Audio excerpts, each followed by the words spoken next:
right? And last but not least, enjoy the rest of the show. Tomo, floor is yours.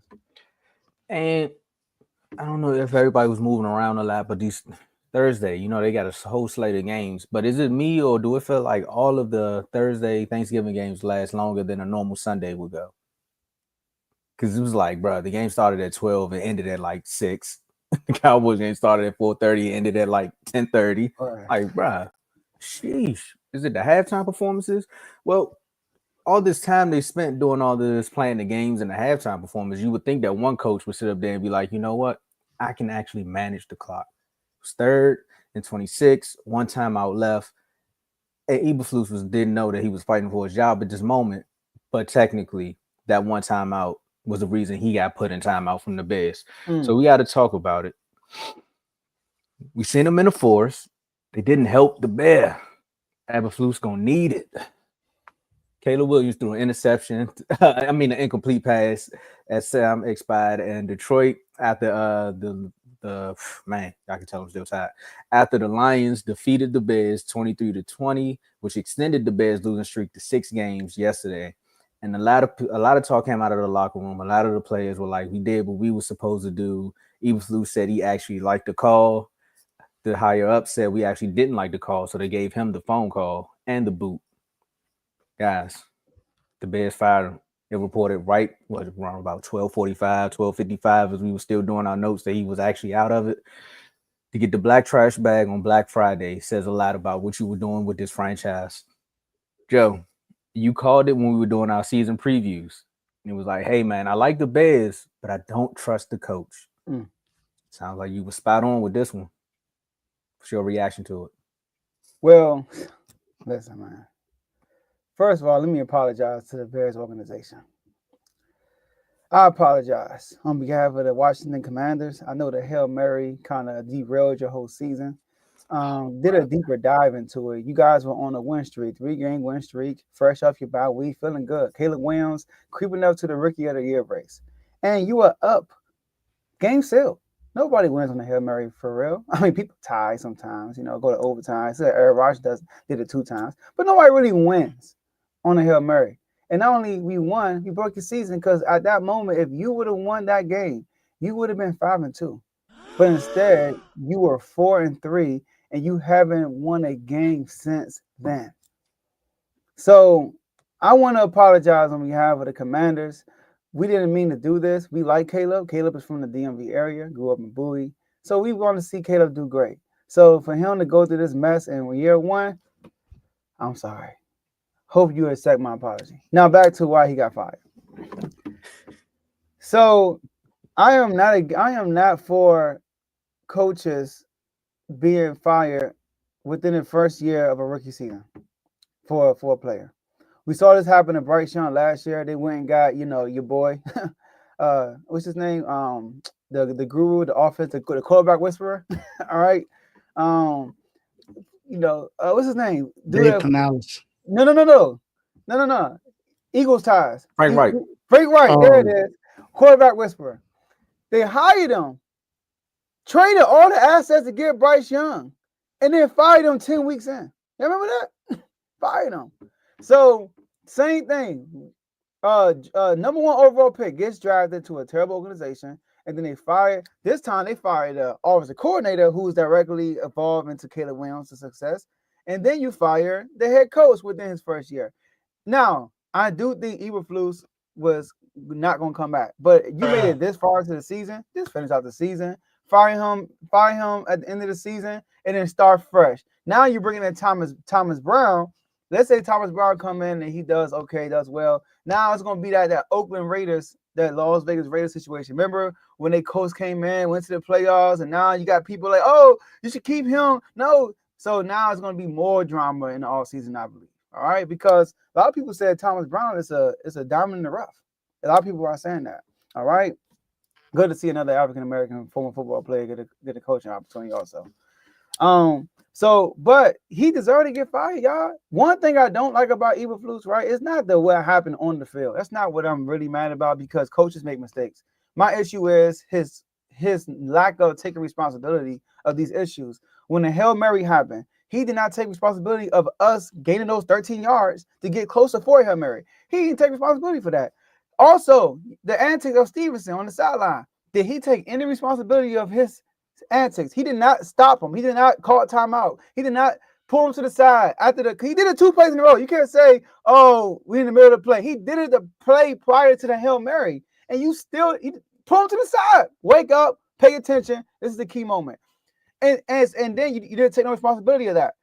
And then this play, they asked you, what happened? Okay, we wanted to get it down to 18 seconds, call timeout. Ooh, okay, you did not make that happen. You're the head coach, right? You watching the time tick down. Reminder, your quarterback is a rookie. Rookie, huh? And I don't think he's never been in a situation. Not only that, it's Thursday, Thanksgiving, prime time in Detroit. Gets the best team in your conference. It's a lot of pressure for the kid. And he's just doing, you could tell, like, what I'm supposed to do? I'm supposed to run this clock out? I'm supposed to hurry. What's going on? Head coach, timeout. We saw Spags. He wasn't supposed to do that. I don't know why he ain't got the flag. Y'all remember Spags on the game 1 against the Ravens? Ran down the field, was like, timeout. Come on, Eberflus, called timeout. And then they asked him about it. He said, this is what we wanted to do. They said, okay, why didn't you do it? He said, well, they asked him, how would you assess how you handle it? Well, I like what we did. We all collectively have to be better. He never says, I have to be better. Me, the head coach, it's on me. That's what you have to do. I was told as a leader, when the team wins, it's the team's fault. Give them the praise. When the team lose, it's your fault. You got to take all the blame. You have to. You are the head coach. So I think he deserved to be fired. But like I said, I would like for them to at least, you made it this far. Just finish the season and then fire him and then start your head coaching search fresh. Dave? I second that. It not only started with the Washington Commanders ending their 3-game win streak because they were 4-2 at the time. They were 19 seconds away from being 5-2, and possibly. And if you think about it, Matt Eberflus was in talks to get contract extension during that time. Woo! So he could have gotten a contract extension during that time. Not only did that happen, if you look at the last 3 games, do you understand what happened in the last 3 games? They could have easily been Green Bay, Minnesota, and the Lions and possibly given an extension. But in the biggest moments, the team was not prepared. 3 straight divisional losses in 11 days. That's it. That's what did it. You had a chance to, after going on a 3-game losing streak, to have a 3-game winning streak right after that. Your team right now could easily be 7-5 instead of being 4-8. You would have been in a different position right now. They would be talking about you guys being in the playoff picture, along with the Washington Commanders, along with the Vikings, along with all of these other teams that's in there, the Falcons. You had a chance to be in talks with that, and then no one could question your coaching because they like you got a rookie at 7-5. You playoff picture right now. They could be like, you know what? They would have been talks like, you know what, Matt Eberflus is not even a problem right now. They just needed another quarterback. They needed some weapons, but that's not the case. And then if you look at if you watch the game last night, this is another thing they need to address in the offseason. Address the offensive line, please. Address the offensive line. I know people say Caleb Williams gets himself sacked sometimes. There was a play where the right tackle let someone clearly run past him, and then he just looked. It was like, oh, I forgot to block him, and then he got sacked. So that's not always on Caleb Williams. Caleb Williams on pace with the new offensive coordinator is on pace to throw for 28 touchdowns and 0 interceptions if he was there for 17 games. That's how well he's playing now with this new offensive coordinator. So we know it's not the OC now. The OC is a lot better, but the offensive line is still not good. The defense actually played pretty well because there were times where the Lions had chances to score touchdowns in the red zone, and they made them score field goals. So defense is still really good. You got weapons. You got DJ Moore. You got Keenan Allen, who's now coming into his own thing. He's had 2 really good games the last 2 games. Then you got the running back, DeAndre Swift, who's been, he's been pretty decent almost all season long. And Caleb is now looking better than what he did in the beginning of the season. He's starting to come into his own game. Matt Eberflus should have never kept his job. He should have gotten fired last year. He should have gotten fired last year. There's no reason why he should have kept his job. They should have went ahead and hired Ben Johnson last year because Ben Johnson wanted the Chicago Bears job. He said this is the job that he wanted. Should have hired him, or at least when it got Cliff Kingsbury. If you put Cliff Kingsbury in this offense, you wouldn't have to worry about it. Because Cliff Kingsbury was also someone else you were talking to. But you went with Shane Waldron. So now this is what you had to deal with. So the Bears, I'm going to talk about the Bears today on my show. So this is all I'm really going to say for right now. Because the Bears organization is just like the Jets. Trash. Ooh. Okay, so Dang, the Jets got a straight. Go ahead. right. So the 6 degrees of separation between the Commanders and the Bears. I'm not even gonna say 6 degrees of separation. The Hail Mary pass between the Commanders and the Bears was one, the difference of a season, because that could have helped. That could have spiraled the Commanders if they would have lost that game. The turmoil that they're seeing now, they could have seen it a little bit earlier. And who's to say that the Bears and the Commanders don't flip spots? So now we're talking about the Commanders being at 4-8, and then the Bears being at 7-5. That's true. Then we're talking about offensive coordinators. Cliff Kingsbury is there. Now everyone's questioning Cliff Kingsbury. However, the fast start was why a lot of people said he should have been teamed up with Caleb. But then it goes back even further because who was the first head coach that the Commanders tried to go get on the plane? Ben Johnson. Joe, I think you might have escaped this one. It's a full circle. It's a full circle. Ooh, I don't know, Joe. You might be on the good side of history right now. Even though you all are fighting for a playoff spot, but you in a good spot. You rather be fighting for that than going from coach of the year to saying that coach needs to be fired. Well, is fired. The offense. Another thing I want to throw out there too is Hard Knocks curse definitely exists. I'm sorry, I don't know what no one. Carl, I know you don't believe in curses, but Madden and Hard Knocks is 100% on point. Because the Bears started off in the all season, the Bears and the Giants, and now look at both franchises. Look at both of them. Neither one of them are making the playoffs. The year before, the Jets was on there. What is it? Aaron Rodgers played 3 snaps. All I'm saying is the Hard Knock curse is real. However, we got a whole division going up this time. I know. So they might make it out a little easy because the Browns is in that division. So look. But then again, I think it's hindering the Bengals because they MVP balling, Burrow's balling like MVP, and they can't win games. It might hinder the whole division. The division winner might be 10-7. Who knows? We don't know. They might get bounced in the playoffs early. Who knows? You know what I'm saying? That's what I'm saying. We continue. But yeah, but back to Matt Eberflus, I'm with y'all. He definitely should have been fired last year. But again, there's a running thing about the Kellen Moore scapegoat thing. Justin Fields was a scapegoat in that situation because look, they said it was the quarterback's fault. We couldn't win games because of the quarterback. There were literally 9 times this year I've seen on either Twitter, ESPN, or NFL, or somewhere in the Refuse to Lose chat that they have been comparing Justin Fields to what Caleb Williams has been going through. And Justin Fields is actually able to win some of those games. So it's like, is it really the quarterback that was holding his team back? Because you went and got out all these weapons for this young kid, and it's looking like the same result. Scapegoat. Now, the Bears do have a lot of promise going their way, which is why I also thought Matt Eberflus should have got fired. You got a good GM who's bringing in new pieces. You got a new quarterback. You got a new running back. You got all these new things coming in, and you got the same old coach. Why would you waste the rookie year this way? Especially when you got the quarterback that everyone was comparing to Patrick Mahomes. Now, I can see, no disrespect to Drake May, but I can see if Drake May was the number 1 pick. It's like there's not a lot of hype around Drake May, but he's a good quarterback. So, all right, we're going to give Matt Eberflus another chance. You got another guy they was potentially comparing to Patrick Mahomes, and you give him Matt Eberflus? I don't know, man. I don't know. That's just some things that still puzzles me. And also looking at Matt Eberflus over his career, 14-31, 3-19 on road games, 0-18 on 14-32 now. Oh, yeah, there we go. 14-32. There we go. Well, that might be it for him. He might be done, son. Got a potential candidate right there. Him and the Giants. I'm working on it, fellas. We got something for Tuesday. 0-18. Now I'm gonna say some of these stats so I can use it for my done son. But he was just a bad head coach. That's all I'm saying. And the fact that he came out after that, knowing that if the time is ticking down to 7 seconds, oh my goodness, Daddy. The time is ticking down to 7 seconds, you're supposed to call a timeout. Even playing Madden, you would do the same thing. Like, he potentially could have messed up this guy's career. I'm sorry, Joe. I'm with you on that. Firing a coach before the season is over, but he lost the locker room 3 weeks ago. He definitely lost the locker room after this one. They had to do something. Like they had to do something because players would have been like, all right, I'm looking for trades. They would have been on their way out. You done already broke the psyche of Caleb Williams. Like I don't even know if he still polishes nails no more. That's how down he probably is. So yeah, nah, Matt had to go. But real quick, Teddy, you right.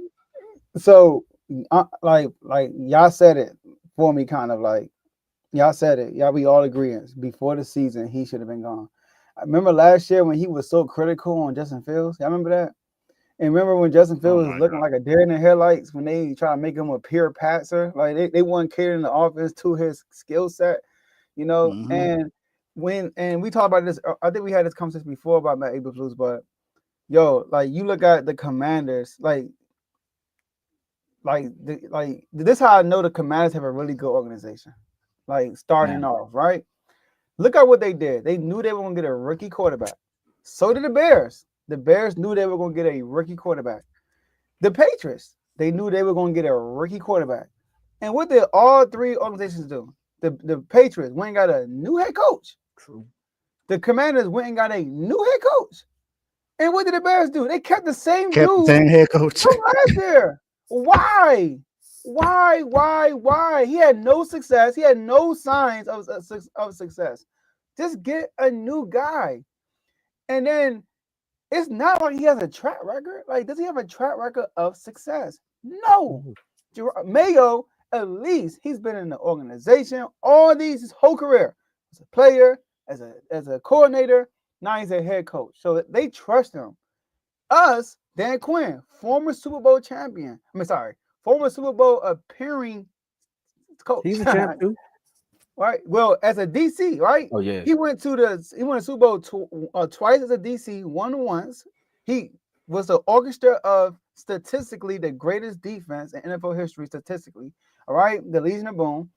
Also, look what he did with Dallas defense. He just showed up and they went from vanilla to chocolate ice cream. All right, that was really good, right?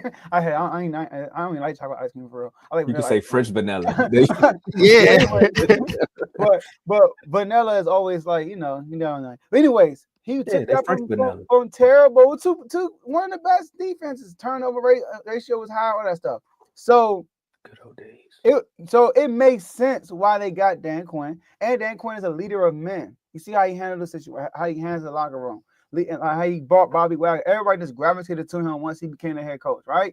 And then the coaching staff he developed, all that stuff.